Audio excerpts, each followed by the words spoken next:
भरत जैसे ही बच्चे को बचाने के लिए आगे बढ़ा, बुद्धि ने काम किया। रे भरत, तुमने तो सारे राज्य का त्याग कर दिया है, तुम विरक्त हो चुके हो, अब क्यों इस बच्चे के चक्कर में पड़े हो? क्योंकि मारने वाला है भगवान, बचाने वाला है भगवान। छोड़ दो, प्रभु के भरोसे मत बनो ठेकेदार। लेकिन भरत क्षत्रिय है, कहीं न कहीं अहम भाव का बीज अंदर पड़ा हुआ था और वो अंकुरित हो गया और मन में विचार किया, शरण गए प्रभु ताहि न त्यागा। राम जी ने भी जो शरण में आ गया उसका त्याग नहीं किया। मैं भी क्षत्रिय हूँ, ये मेरी शरण में आया है, मैं इसे त्याग नहीं सकता। इतना कह करके अपनी गोद में उस बच्चे को उठा लिया, अपनी कुटिया पर ले आया। लालन पालन होने लगा, भजन छूटने लगा। जो भजन का समय था बच्चे के लालन पालन में निकलने लगा। भरत जब भी समाधि में बैठते हैं, भजन में बैठते हैं, बच्चे की याद आती है, आंखें खुलती हैं, बच्चा किधर है? फिर आंखें बंद होती हैं, फिर बच्चे को देखता है, बच्चा किधर है? इस प्रकार बच्चे में आसक्ति बढ़ गई, भजन छूटने लगा। एक बार मृगों की टोली आई, भरत जी तो भजन में बैठे थे, वो बच्चा मृगों की टोली में मिलकर के चला गया। भरत जी की आंखें खुली, इधर देखा, चारों तरफ देखा, बच्चा दिखाई नहीं दिया। छटपटाने लगे, उठ करके दौड़ पड़े, कभी इधर दौड़ते हैं तो कभी इधर दौड़ते हैं। वो बच्चा कहाँ गया? उस बच्चे का इस दुनिया में है ही कौन? मैं ही एकमात्र उसका सहारा था। अब पता नहीं कोई सिंह आदि व्याघ्र पशु, कोई जंगली जानवर उस बच्चे को खा जाएगा। बच्चा बच्चा बच्चा करते करते अंत तो गत्वा भरत जी का शरीर छूट गया और अंतमति सो गति।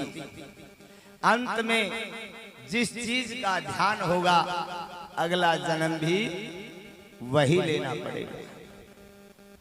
अगला जन्म भरत जी का मृग योनि में हुआ, लेकिन भजन का प्रभाव था, पूर्व जन्म की याद बनी रही।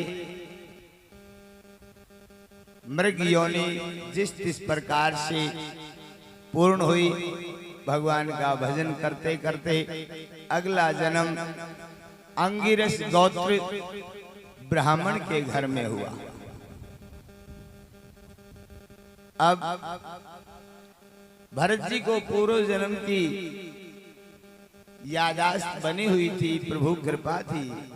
भरत जी ने सोचा इस संसार में समझदारी किसी काम की नहीं है भाई। जो ज्यादा समझदार बनता है वो समझदारी नरकगामी होती है, इसलिए ज्यादा संसार में समझदार बनने की कोशिश नहीं करनी चाहिए।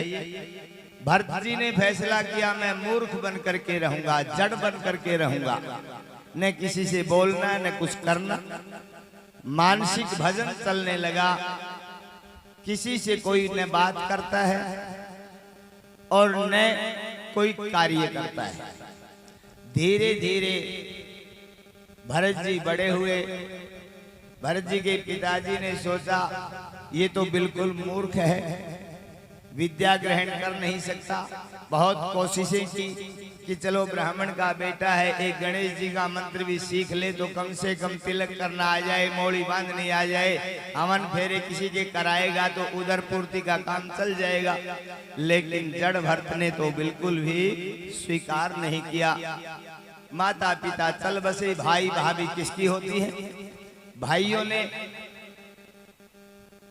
जड़ भरत को खेत की रखवाली के लिए छोड़ दिया। भाभियों ने कहा ये काम का ना काज का, दो सिर नाज का, काम कुछ करता नहीं, कुछ काम बताओ। पक्षी उड़ाने के लिए फसल पकी हुई थी कि जाओ खेत में जो है पक्षी उड़ाने का काम करो। खेत के मध्य में एक मेंढ बना दिया गया, जोंडा बना दिया गया, उसके ऊपर जो है भरत जी को बिठा दिया गया। अब भरत जी ऊपर बैठे हैं, चिड़िया दाना चुगने आती हैं। भरत जी को देख करके चिड़िया उड़ जाती हैं। भरत जी हाथ जोड़ करके कहते हैं, आज भरत जी ने बोलना शुरू किया कि राम जी की चिड़िया, राम जी का खेत, खाओ चिड़िया भर भर पेट, ये भरत रोकने वाला नहीं। आराम से पक्षी आते हैं, दाना चुगते हैं, भरत भगवान के भजन में मस्त रहते हैं। इसी प्रकार से यही नवरात्रों का समय था। ये शारदीय नवरात्र आए थे और दुर्गा अष्टमी का पर्व था। किसी डाकू ने, चोरों के सरदार ने महाकाली की नरबलि बोल रखी थी। उन्होंने नरबलि के लिए एक पुरुष भी पकड़ रखा था, लेकिन मौका पाकर के वो पुरुष तो भाग गया। अब वो पुरुष मिला नहीं। उस डाकुओं के सरदार ने अपने सेवकों को भेजा कि जाओ कोई दूसरा पुरुष लेकर के आओ, रात्रि में बलि तो देनी है। अब वो ढूंढते ढूंढते ढूंढते वो पहले वाला तो नहीं मिला, लेकिन खेत में उस मेंढ पर, जोंडे पर बैठा भरत जी मिल गया। चोरों ने कहा नीचे उतरो। भरत जी नीचे उतराए। अब भरत जी को देखा मोटा ताजा है, इसकी बलि अगर दी जाएगी तो मां भगवती बड़ी प्रसन्न होगी। अब बिल्कुल स्वस्थ है, मोटा ताजा है। भरत जी से कहा चलो। भरत जी चल दिए। सायंकालीन समय हुआ, भरत जी को स्नान करवाया गया, नए वस्त्र पहनाए गए, फूल माला डाली गई, मां भगवती का पूजन हुआ। सरदार ने अपनी तलवार का पूजन किया। अर्धरात्रि 12 बजे का समय जब नरबलि का हुआ, उस समय जड़ भरत को मां भगवती दुर्गा काली के सामने, तस्वीर के विग्रह के सामने बिठा दिया गया और कहा कि इस तरह गर्दन नीची करके बैठ जाओ, हिलना मत। जड़ भरत तो हिलना डुलना जानते ही नहीं थे। नीची गर्दन करके बैठ गए हैं और इधर चोरों का सरदार, एक ही बार में बलि दी जाती है। अगर एक बार में बलि नहीं दी गई तो दूसरा बार नहीं किया जाता।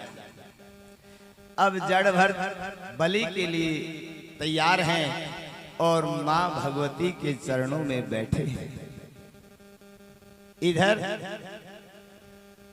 चोरों का सरदार बलि की तैयारी में तलवार को अपने हाथ में सावधानी पूर्वक पकड़ता है और जड़ भरत मां भगवती से प्रार्थना करता है मन ही मन में कि मां, मैं तो तेरी गोद में आ गया हूं, अब तू जाने तेरा काम जाने। आइए किस प्रकार से जड़ भरत मां भगवती की प्रार्थना करते हैं, आइए सब गुनगुनाते हैं। क्या कहते हैं? ओ मेरी मैया तू प्रगट हो के आज लाज मेरी आके रख देना। ओ मेरी मैया तू प्रगट हो के आज लाज मेरी आज रख देना। ओ मेरी मैया तू प्रसन्न हो के आज लाज मेरी आके रख देना। ओ मेरी मैया तू प्रसन्न हो के आज लाज मेरी लाज रख लेना। आज मेरी लाज रख लेना। आज मेरी लाज रख लेना। ओ मेरी मैया तू प्रसन्न हो के आज आज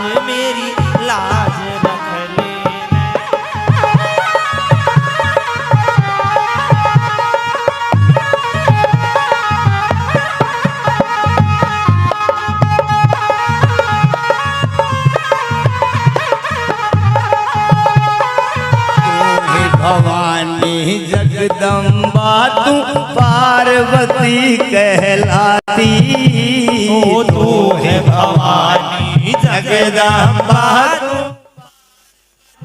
कहलाती। जो भी शरण में आता मैया अपनी गोद बिठाती, ओ जो भी शरण में आता मैया अपनी गोद बिठाती। ओ जो भी शरण में आता मैया अपनी गोद बिठाती। ओ मेरी मैया करती दुनिया पर राज लाज मेरी आगे रख देना। ओ मेरी मैया करती दुनिया पर राज, आज मेरी लाज रख लेने। ओ मेरी मैया तू प्रसन्न हो के आज लाज मेरी आगे रख लेने। ओ लाज मेरी आगे रख लेने, आज मेरी लाज रख लेने।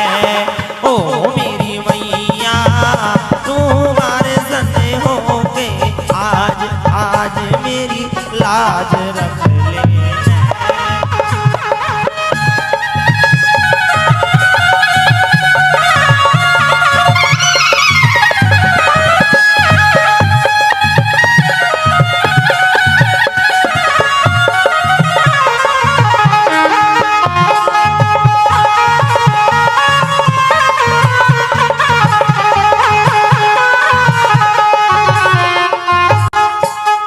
अन्नपूर्णा वर भंडार ज्वाला ज्ञान बढ़ावे।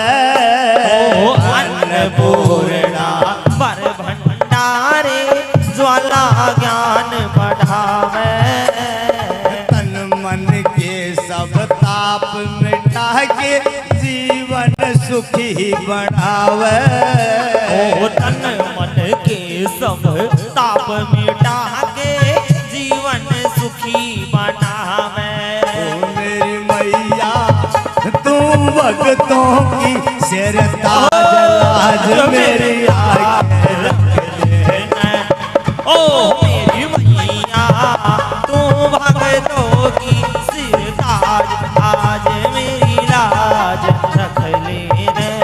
आज मेरी लाज रख लेने, आज मेरी लाज रख लेने।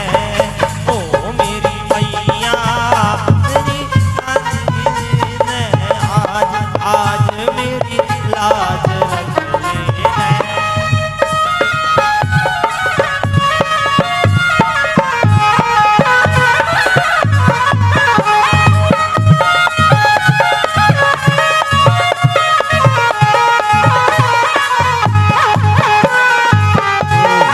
काली सरस्वती माँ लक्ष्मी रूप बताए। ओ तू ही काली सरस्वती माँ लक्ष्मी रूप बताई। तू ही दुर्गा संकट हरणी भक्तों के मनवाई। ओ तू ही दुर्गा संकट हरणी भक्तों के मनवाई। ओ मेरी मैया ओ तू बिगड़ समार हो लाज मेरी आंखें रख लेने। ओ मेरी मैया तू बिगड़ समारे काज, आज मेरी लाज रख लेने।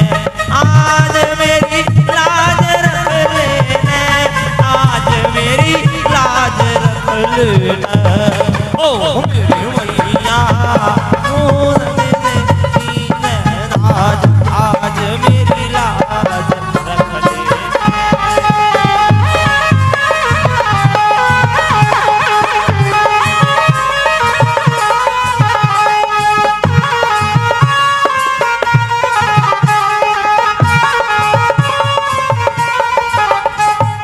तेरे चरणों में शीश मेरा मेरी मैया हाथ टिका दे। ओ तेरे चरणों में शीश मेरा मेरी मैया हाथ रिका दे। सारे दोष मिटा के माँ मेरा सूत्या हंस जगा दे। ओ सारे दोष मिटा के माँ मेरा सूत्या हंस जगा दे। ओ मेरी मैया हो जय पुजारी आज आज मेरी लाज रख ले। ओ मेरी मैया यो है पुजारी आज आज मेरी लाज रख लेना। आज मेरी लाज रख लेना। आज मेरी लाज रख लेना। महारानी तेरी हो रही जय जयकार आज मेरी लाज रख लेना। हे महारानी तेरी हो रही जय जयकार आज मेरी लाज रख लेना। आज मेरी लाज रख लेना। आज मेरी लाज रख लेना। बोली दुर्गी मैया की जय हो। उसी समय जैसे ही अंतरात्मा की पुकार से जड़ भरत ने माँ भगवती को याद किया, माँ भगवती को प्रकट होते देर नहीं लगी। उसी समय डाकुओं के सरदार ने अपनी तलवार को उठाया और एम ह्रीम क्लीम चामुंडा विचे स्वाहा करने लगा तो माँ भगवती प्रकट हो गई, हाथ पकड़ लिया और उसी तलवार से उस सरदार का गला काट दिया। बाहर निकली, जितने चोर थे सभी का गला काट दिया, मुंडों से गेंद बना करके खेलने लगी। माँ काली खप्पर भर भर के रक्त का पान करने लगी। और जब माँ ने अपनी लीला करके पुनः मंदिर में प्रवेश किया तो जड़ भरत तो ज्यों के त्यों बैठे थे।